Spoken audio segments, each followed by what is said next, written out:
Hello guys, welcome to episode 3 of Bloom Talks. Today I have with me Layal, and if most of you know her or don't, she's a really good injector. But actually her and I feel like we're the only in-home injectors in Windsor, and like when we started, like 2016, 2017. Yeah. I feel like nobody else really did it in home. And I brought her and I'm like, let's do a little talk today because she's injecting in Europe and she made the transition from Canada to Europe. You know, I can't imagine how hard it is, especially because she had so many clients here and she was so busy. So, Layal, what do you think? How was your transition from Canada to Europe? So essentially in the first year, it was very hard because I felt like it was very taboo in Europe. Mm-hmm. So when I went there, I felt like nobody was getting injections done. Wow. And I was like, how am I supposed to have a career in a place where people don't get injected? But I felt like they were getting it done, but it wasn't very, how do I say this? They didn't want to talk about it. So people wouldn't follow me on Instagram because they didn't want others to know Oh my God.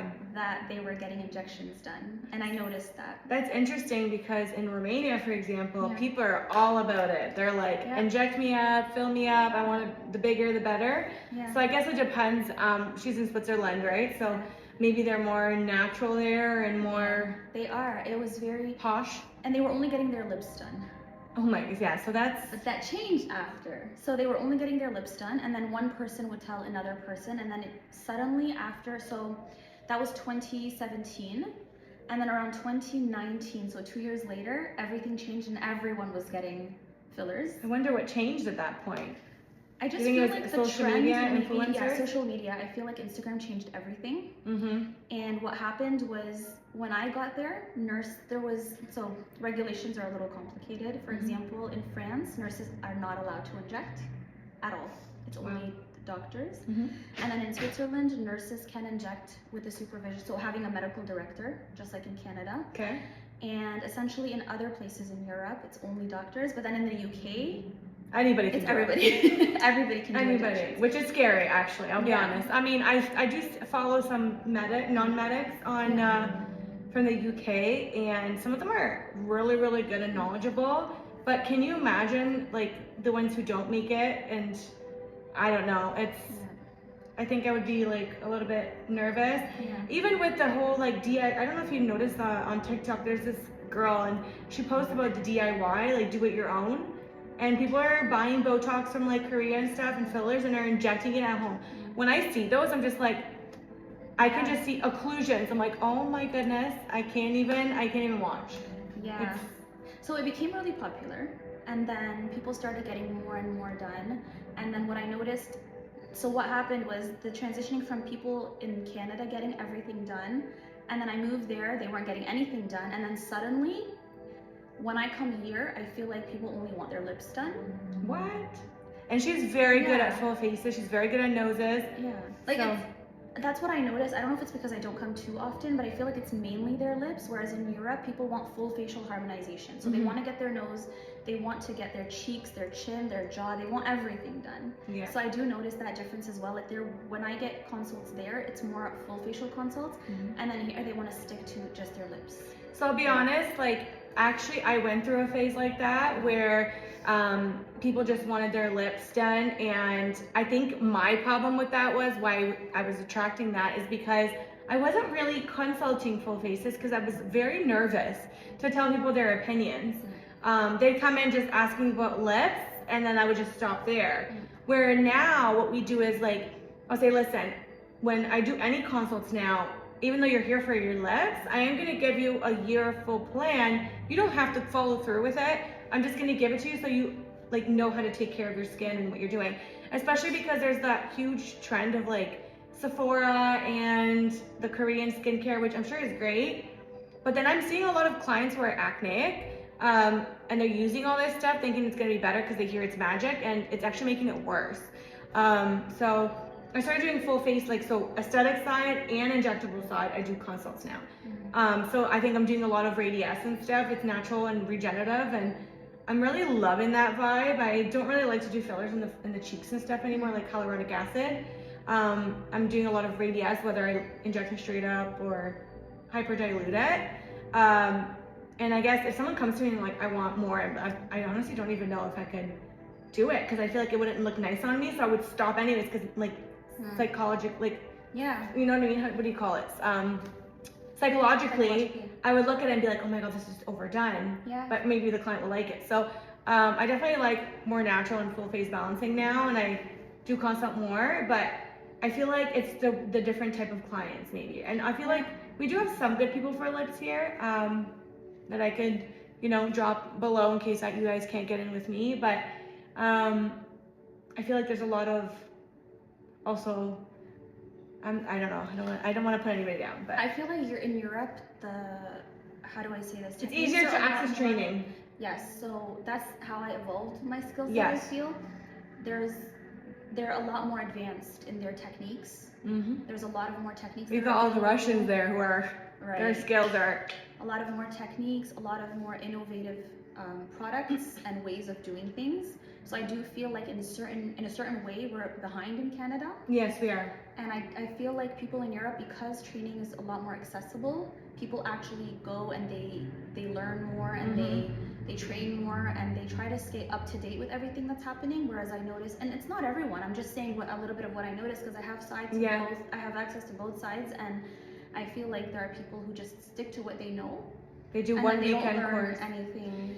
Well, you know what? It's hard too in the beginning too if you're a new injector because you already spent like $6,000 on a training basic course, and they're like, how am I going to do more training? So honestly, I have 2 kids and I have a whole family in a clinic, so I might not always be able to get to like the big hands-on events, but I do subscribe to a lot of the big doctors and do their webinars. So like Dr. Swift, I know I told you before, I did his monthly membership where I just sat there and just did everything I possibly could in videos, and he does a lot with Katafana, so I love the anatomy. I love seeing it. Amazing, yeah. And I feel like in person it'd be really good as well, so you can visualize, and I've done one before, but when you do it in videos, I can take screenshots, and I can really like refer back to that because you will forget. There's a lot of information. But I feel like if you can't do in-person training, at least do webinars. At least look at other injectors who are advanced in this area and learn from them as well, because that's the only way you're gonna advance. I always say like you have to find a niche. Like what's your niche type thing, and then kind of run with that. Even though you're doing everything else, like have a niche where you're gonna be literally the expert for that. Like for example, threads. I mean, with Health Canada, the PDO material is approved. However, we're waiting for like the specific brands to get approval. And the other ones on the market, I'll be honest, I don't like them because they're PLA, so they don't have the jagged teeth in them. They have like little balls that kind of help elevate. And then there's a needle on both ends. So you have to like go through and through, and then they're extremely expensive. Like financially, no one will do them. I feel like Health Canada prevents a lot of the filler companies to get approval here. Like in Europe, when I go there, by the way, I order from like France to ship to Romania so I can do my family and friends.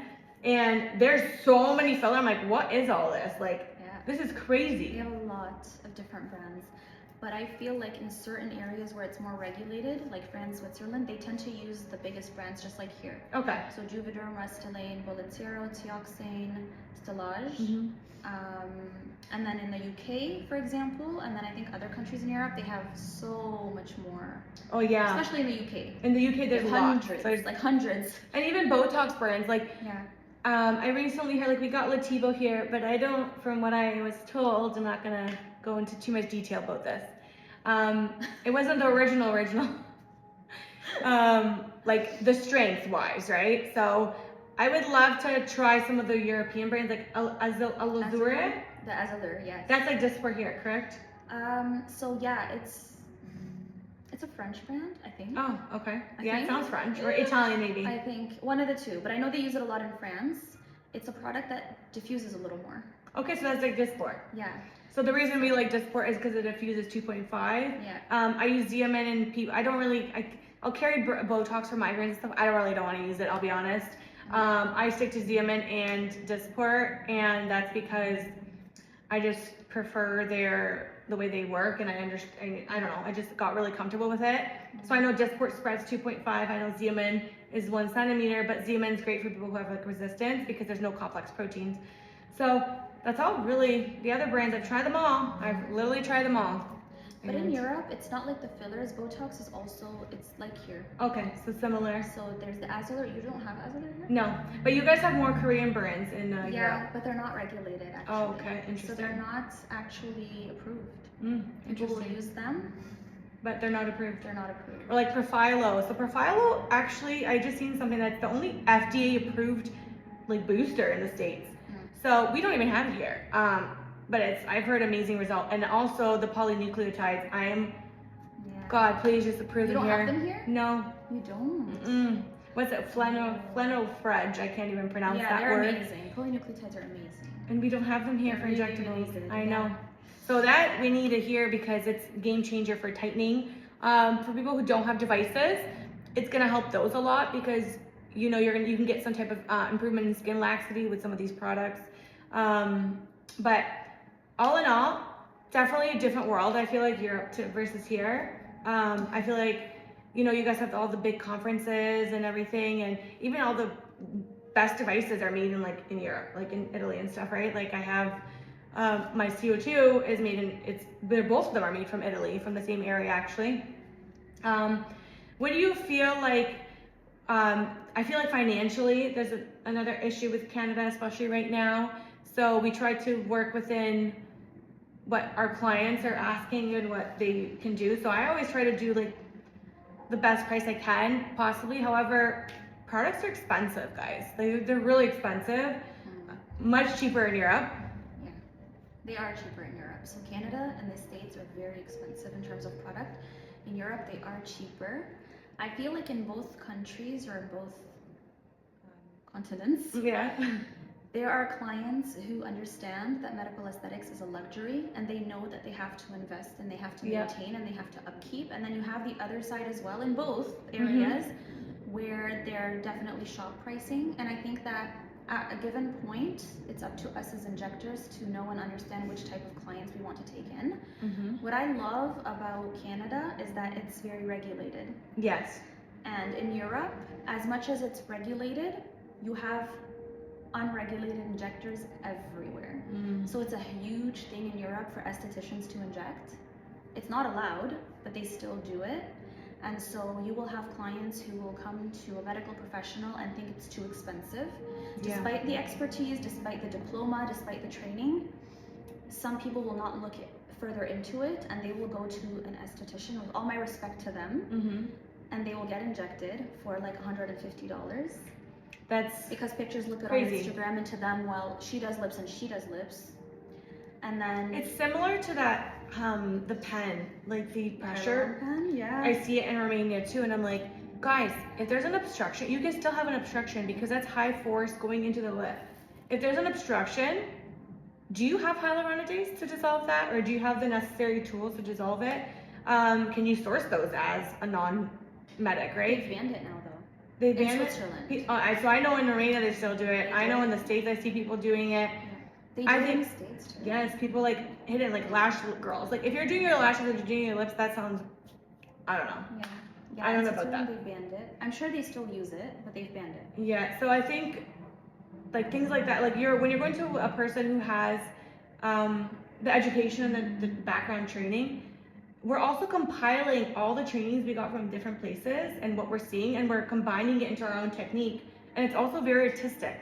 Like it's in the eye of the injector, right? Like we're using the safety protocols that we learned and the products mixing the products because you can. So I might do one area with Radiance, I might do another one with hyaluronic acid, and I might use one, for example, I used to love under eye Bellaterra from MERS. Now I also love Kiss, but I will hyper dilute that and I'll do a ratio so it softens it out, because Reverence doesn't have one specifically for under eye in Canada. They do in Europe apparently. They just released it. But they do it in Canada, so I will hyper dilute it just to make sure I get that proper consistency, because I don't want to cause any over puffing of that area.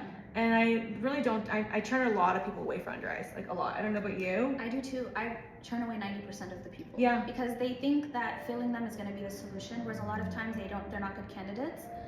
They have pockets, or they have bad skin quality. Like, I don't like to say that, but it is the skin quality quality is not top notch, and so I say no. Yeah. And they absolutely want fillers, or the majority of the people need mid-cheek volume, Mhm. and they think that they need their under eyes done. And I find that with a lot of injectors there, where they will, assessment is so important. That's what you're talking about, and 100%, consult yeah. is so important. And I try as best as I can. You know, now the new thing is regenerative medicine. 100%. Fillers, as amazing as they are for people who need it, Mhm. they're not the big thing anymore. No. It is Radius. Sculptra is more popular in In Europe. Europe. Mhm. And I have got trained for it, but I just think for my clientele, I don't like Sculptra because if you don't massage for 5 minutes, 5 times a day for 5 days a week, you will get nodules likely because it's like magnet. The product's like magnet and it kind of adheres to each other. So you have to like keep it spread apart. That's how I kind of explain it, like unlock the magnets.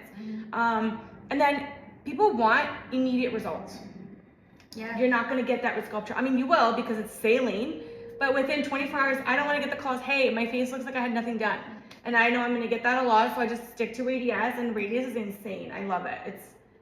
I think you have that little bit of the itch you get from filling immediately, and then you also get the long-term effect. It's also been around for so much longer. Yes. So I feel in terms of safety. And it's similar to your body, correct? Yeah. So I prefer Radius, and Yeah. same with Sculptra. I don't feel like people will actually remember to do the massage 5 minutes, 5 days. So No, and then a specific way, firm, and then... Yeah. So it's just, and for me, like, fillers, like you mentioned, they're still great in little amounts. I feel like on bone to just kind of rebuild that structure that's lost. But Radius can do the same thing. So for me, I'm like, I'm just gonna use Radius. So if I wanna, let's say someone has bone loss, right? I'll use Radius straight up. So straight up means it's not diluted. And I'll do it on the bone to regain that structure. And then if I wanna, and then I go superficially like cake icing, and I'll just ice everything so it's all blended and nice. So, and then it also builds the collagen. I have mixed it with filler. Radius? Yes, and it's amazing. In the jawline, in the neck, because it'll add that extra hydration and that little extra plump that the client needs. Because sometimes when you hyperdilute it, you will lose some of the volume effect of it. So by adding a little bit of the hyaluronic acid, like I'll do like 0.5. So let's say usually I do 1-to-1 ratio. So I'll take a Radius and I'll mix it with 0.5 of lidocaine because I get lido-free, just because the ones who are not lido-free are already mixed with lidocaine, so they're even thinner than the non-lido. So I'll mix it with 0.5 lido, 0.5 of filler, and then 0.5 of saline. Okay, all in one. All in one, and I just blend it out until I make the cocktail. And you can even add for the neck, you can add Botox. So that's I forget what they call it. I think it's like the golden something for the neck. They have a name for it. Merge just came out with it, and it's like an actual thing for skin quality and everything. But I also have my CO2. See, this is the thing. I feel like in order to have the most amazing results, you have to do a lot of things. Combo. You cannot possibly get just fillers or just Botox. Yeah. I mean, you can, but if you want the best results, you have to have a treatment plan, and you have to do a combination of a lot of different treatments. I agree. And even facials. I'm like, what are the facials going to do? But let me tell you, when I have clients with acne skin and they have intense congestion and such large pores, the only thing that's going to help me close those a little bit until I do the cool peel is to get like an extraction facial, a hydrofacial, or chemical peels I use a lot because it helps remove some of that deep pigment that's found in the skin. Like me, I'm going to do another round of CO2, so I'm going to do chemical peel first and then CO2 because I have such deep pigment. It's like, I never use sunscreen. I'm so embarrassed. Oh yeah, it's bad. No, it's pretty bad. I still have pigment. I never used sunscreen before. I mean, I did, but not really, like on and off, not consistent, and it shows. Me either. Honestly, it's so bad. Isn't it bad? It is bad. That's what I always like telling people. Yeah, so I feel like you really do need to blend everything and mix everything in order to have good results. Another thing I was going to talk about too is the more I inject and the more training I do, like even if it's webinars or whatever it is, I'm constantly reading like research articles and I'm constantly reading Botox. I just want to say, people think it's so easy. They think, oh, it's easy. I don't have to worry about occlusion. I don't have to worry any of that.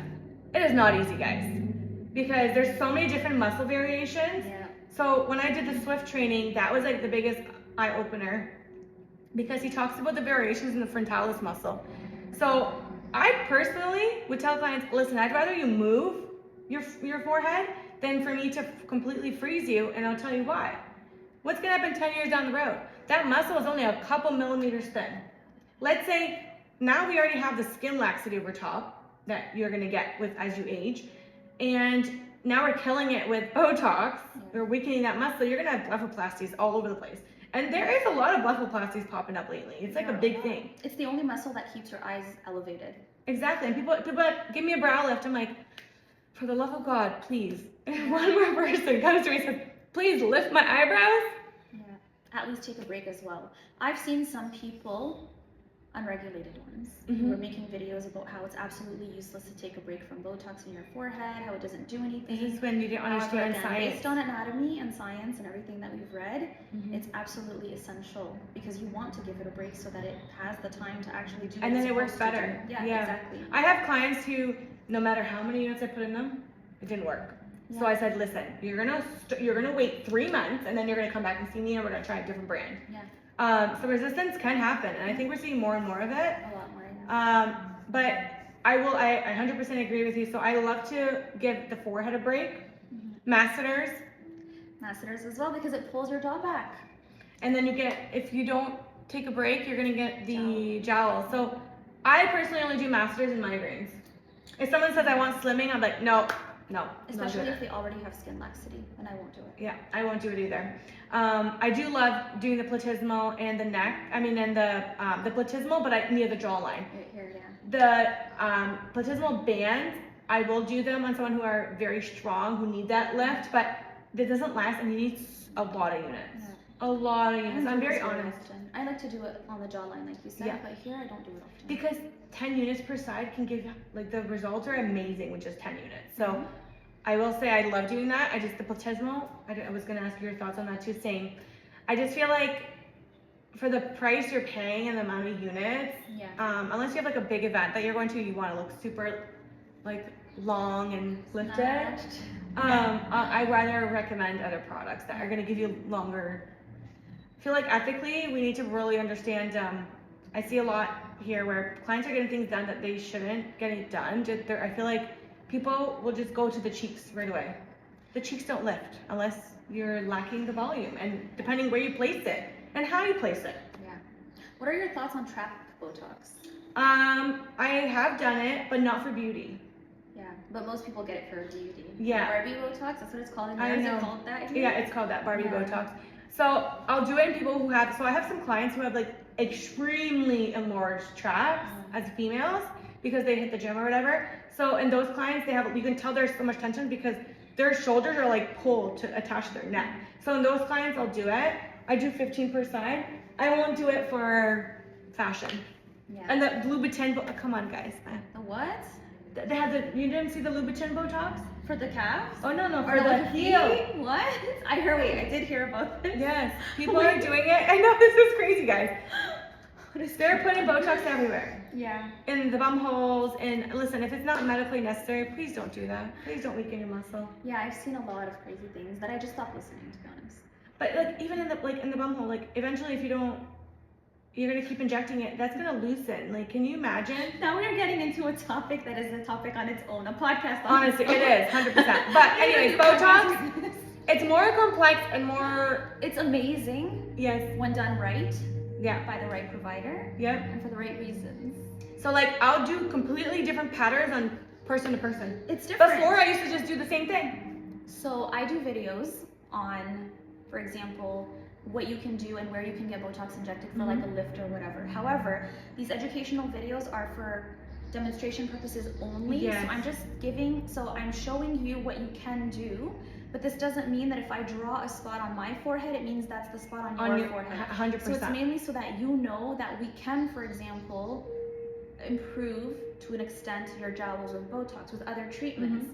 And then obviously if a provider is watching, then they know what they need to do, hopefully, and where they need to inject. But some people will message me and be like, they will take videos from someone else and say, you need to inject me like this. And I say, listen, if your anatomy is not equivalent exactly to this person in the video, then I cannot inject you there.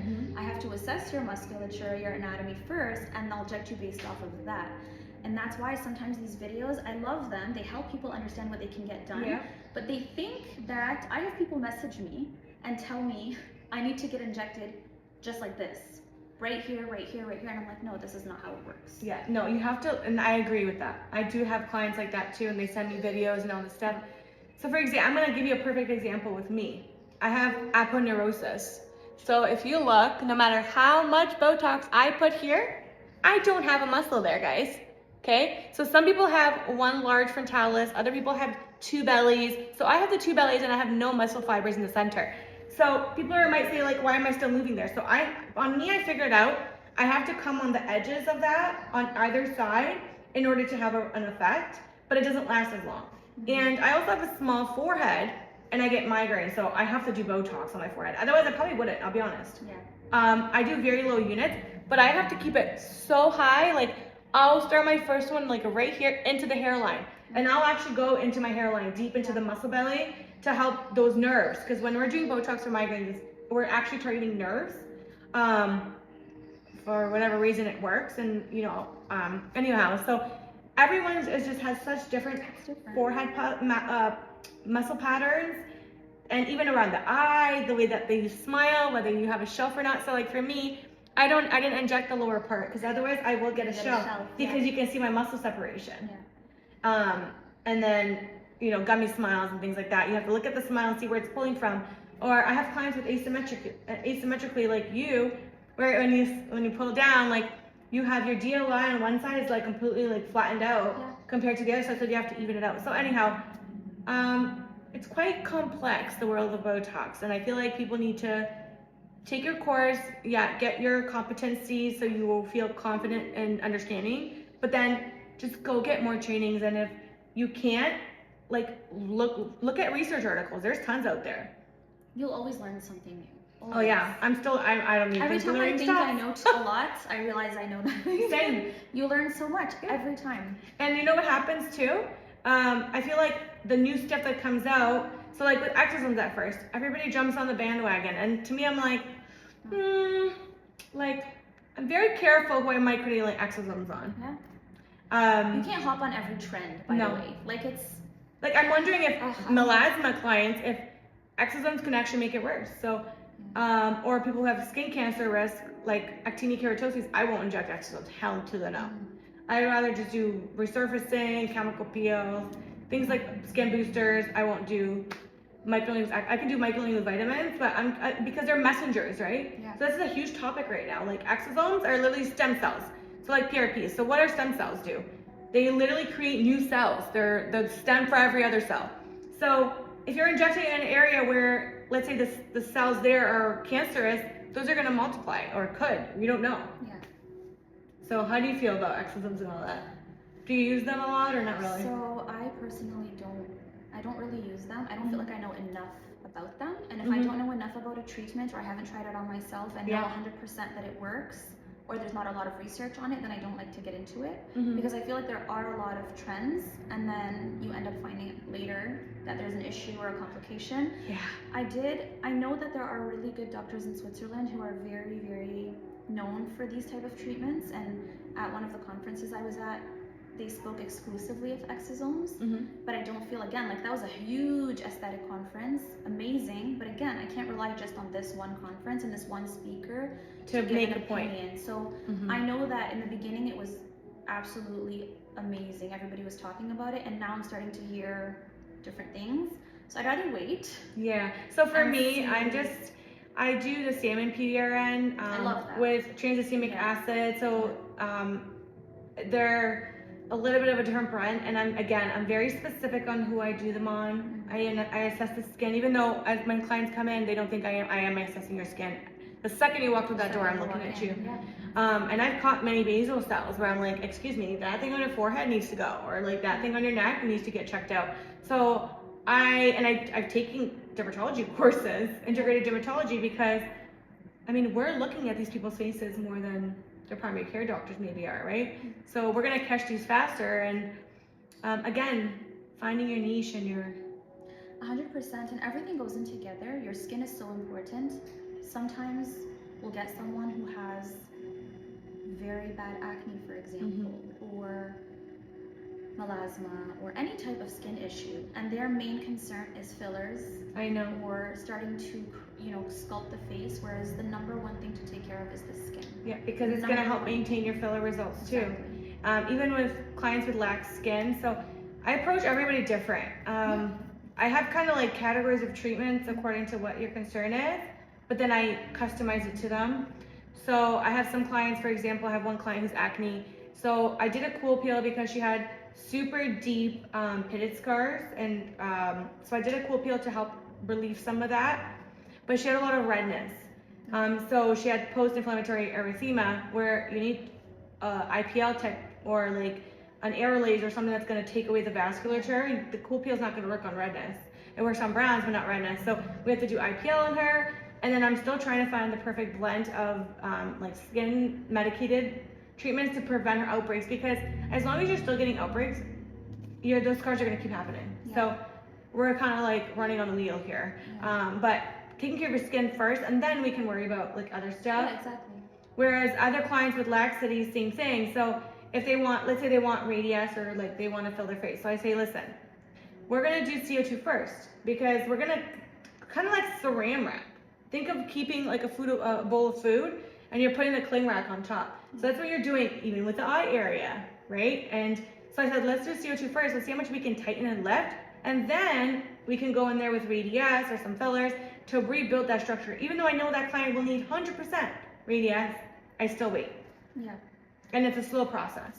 And I do one at a time. People always ask me, how many do I need?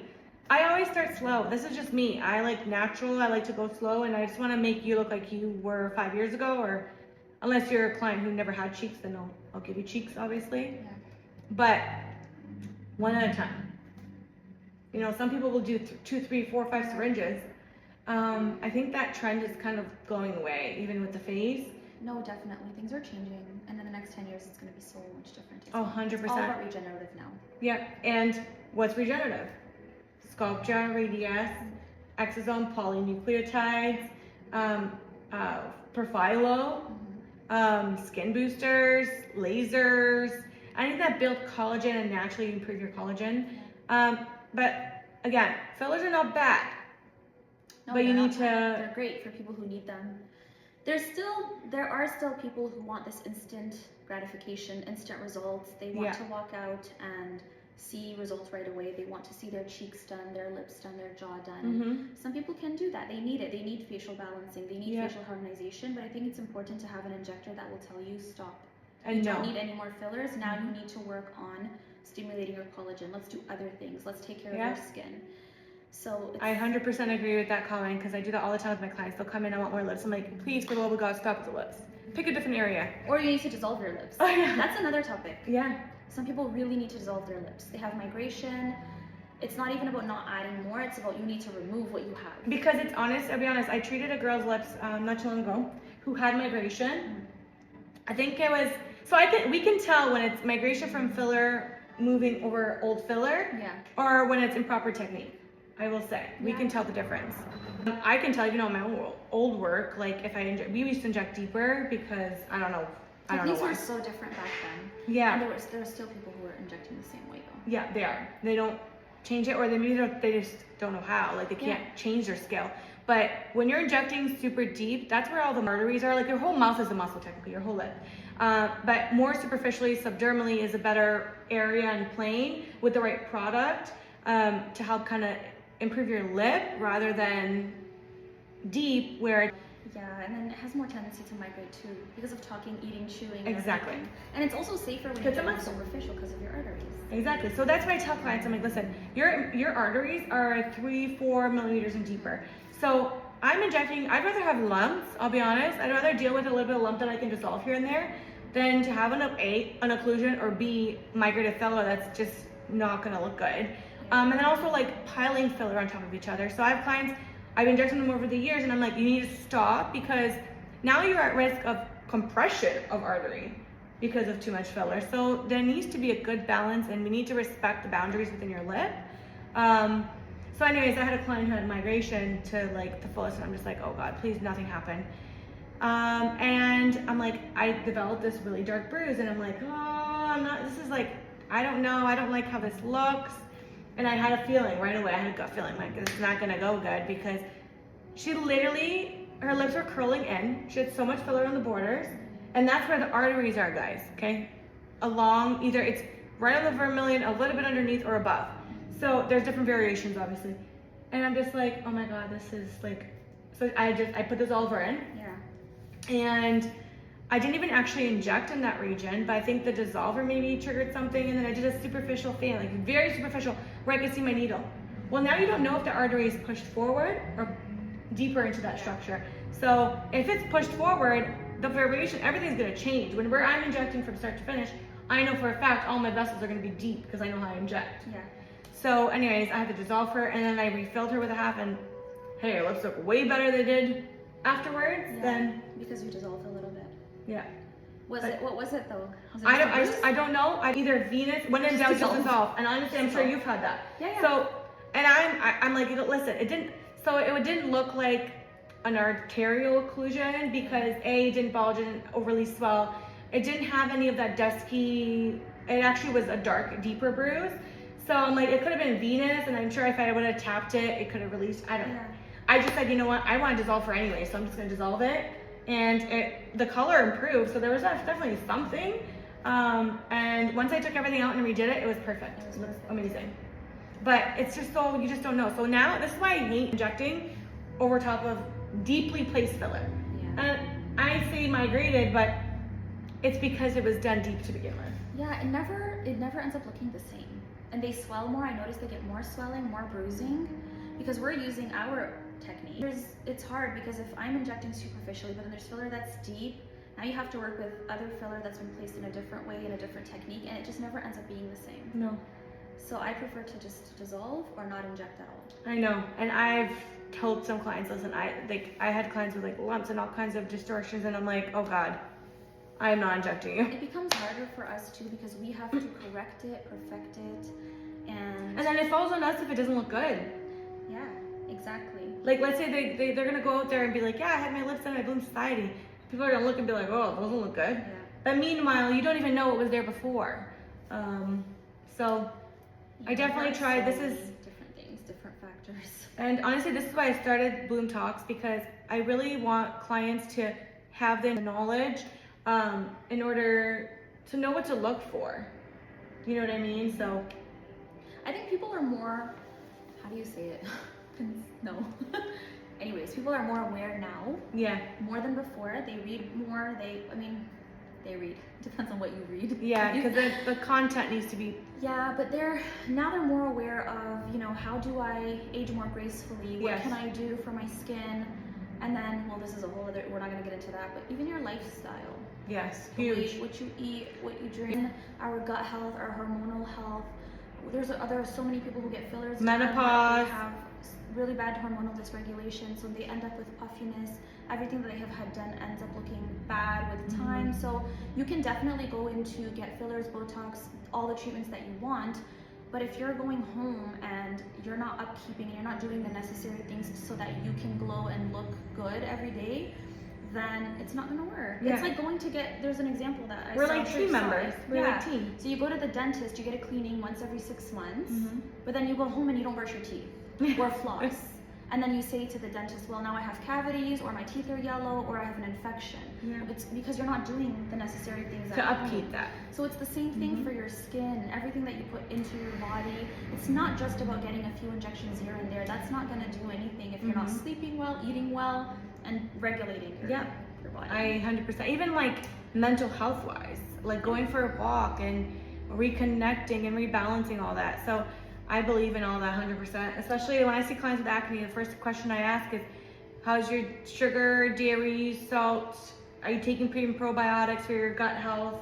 And then I go into hormones and all that stuff and then I ask, what are you using for skincare and how are you washing your face? And it's a really in-depth assessment. We're really trying to pin the cause. We don't want to just throw a Band-Aid. Yeah, exactly. That's what it is.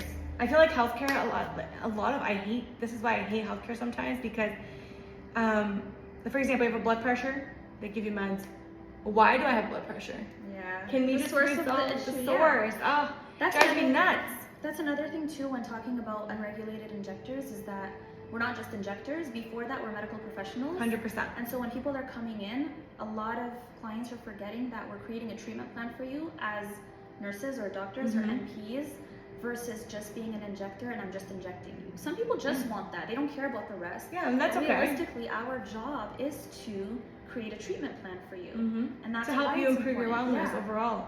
And you know, that's why I got even, I have a counseling in here. She's a resilience provider and also the massage therapist, because they tell me about everything, and then they come and do injections, you know, of a way to improve their self-esteem. So I want everything, every aspect of your body to be healed, whether that's with me or other providers here. But Holistically, it's important. I agree with that. All right, well, we're gonna go because we don't want to make this video too crazy long. But if you guys have any more questions, and let us know what you guys want to hear us talk about next. And if you have questions for Layal or myself, I will drop her Instagram as well in the caption. Thank you so much for being here with us and watching, and we hope you have a great day. And I'm always gonna say, don't forget to bloom into a natural you. Have a good day. Bye.